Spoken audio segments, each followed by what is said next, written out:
Hej, jeg vil gerne vise jer, hvordan man får hvide tænder. Man skal allerførst bruge en skål, natron,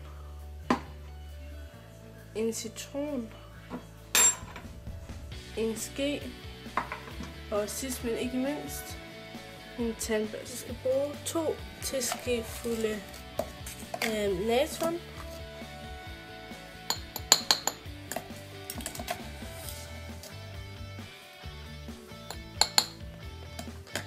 og en halv citron, og så skal du bare presse al saften.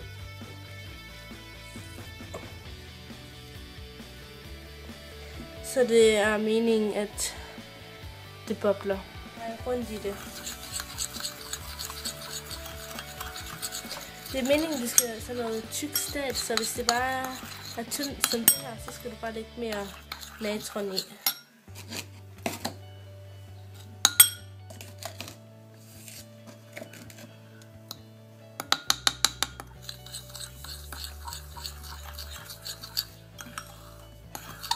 Så, nu er det ved at ligne noget.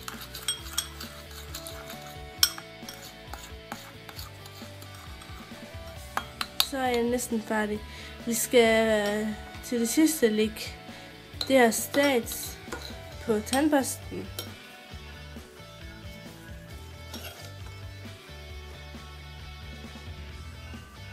Læg statset på din tandbørste, så er du faktisk færdig. Det eneste du skal gøre er bare at børste tænder. Følge trinene, så garanterer jeg for, at jeres tænder bliver hvide.